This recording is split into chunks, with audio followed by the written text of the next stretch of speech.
Привет! Продолжаем вести наши репортажи из военного Харькова, Харьков Regional Film Commission.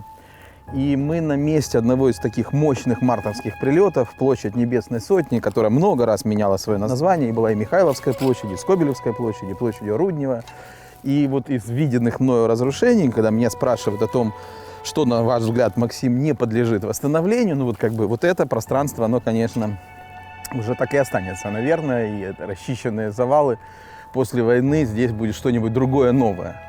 Очень мощный взрыв, видите, размеры воронки, размеры разрушений. В общем-то, здесь такие комментарии по поводу прилетов и разрушений излишние, но это как раз такое место, вот эта площадь и здание здесь, это такая захарьковская часть города, с ней связано столько разнообразных историй и столько сюжетов, что я бы не стал сейчас рассказывать и перечислять всех их, но я бы сказал о некоторых харьковских параллелях, которые были сейчас, которые происходят сейчас и которые были во Вторую мировую войну.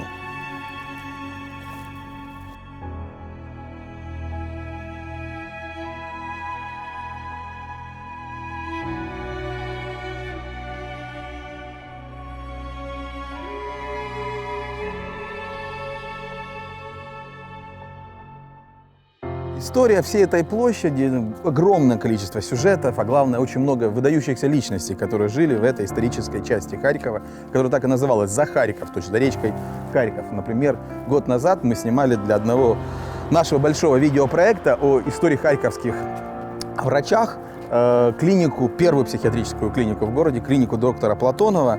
Она сохранилась, частично сохранились эти здания здесь.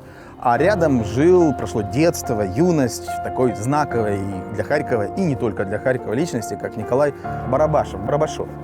И таких историй здесь действительно много, на этой старой Михайловской когда-то площади. Но главным зданием здесь было всегда огромное здание судебных установлений. Харьковчане хорошо знают, как выглядит это здание. Это огромный такой комплекс, который строился несколько лет, и принимали участие в строительстве этого здания несколько известных харьковских архитекторов: архитектор Хрусталев, архитектор Цауна, а завершал постройку академик архитектуры Алексей Николаевич Бекетов. Но рассказывая этот сегодняшний сюжет, я бы хотел сказать, что у меня возникло опять вот это чувство дежавю, когда ты знаешь хорошо историю какого-либо места, какого-либо здания или каких-нибудь таких исторических обстоятельств, связанных с какой-то локацией, то ты находишь в этой вот истории параллели с днем сегодняшним. Дело в том, что здание, которое является центральным комплексом на этой площади, оно строилось как здание судебных установлений, но еще в гражданскую войну 100 лет назад здесь разместился штаб Харьковского военного округа, и когда-то здесь была такая мемориальная доска, еще относительно недавно, что здесь были просто все, там, Блюхер, Тухачевский, Боревич, Корп, все красноармейские военачальники, они заседали в этом здании, поскольку это здание на десятилетия стало ассоциироваться с чем-то таким военным учреждением. И тоже здесь были, видимо, какие-то следы боев тех столетней давности на стенах этого здания, по крайней мере, то, что дало на долгое время, опять же, почти на 100 лет имя этой Михайловской Скобелевской площади, площадь Руднева, находилась прямо перед входом в это здание до недавнего времени. Это могила Николая Руднева, такого красного командира, который погиб не в Харькове, но похоронен был здесь. И, собственно говоря, это была первая такая рубец в истории этой площади и этого здания еще 100-летней давности. А потом история изменилась.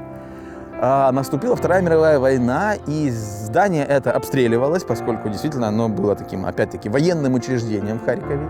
Сначала обстреливались немцами, а потом здесь разместилась же немецкая же военная комендатура в этом самом здании.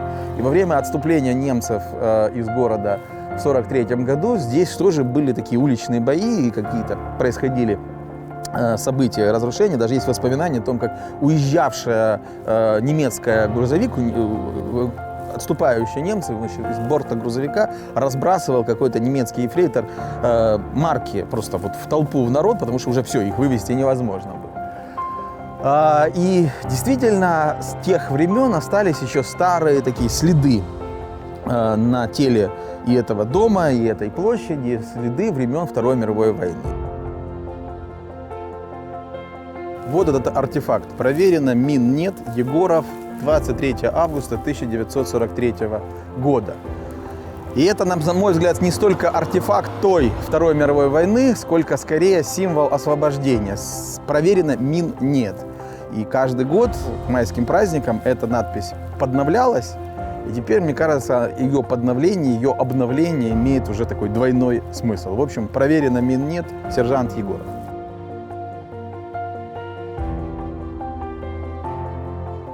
И вот прошло 80 лет, и как бы эта вся история фактически повторилась слово в слово, тютелька в тютельку, поскольку одна из первых мощных таких ракет, которая прилетела сюда, в Харьков, она была нацелена на это здание, на этот комплекс судебных установлений, и следы, и шрамы, ну да даже не шрамы, а такие кровоточащие раны, поскольку здесь очень мощный удар, как вы видите, был, и это раны, которые очень сложно будет залечить.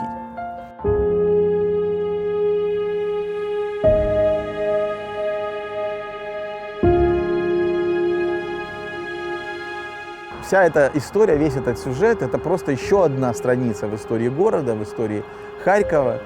И пройдет, я думаю, не очень много времени, и будет возможно показать его вот в том виде, в котором он есть сейчас, а еще через какое-то время он выйдет обновленным вот, после реставрации, и опять-таки как один из памятников и истории города, и его архитектуре, и одному из самых ярких архитекторов Харькова Алексею Николаевичу Бекетову.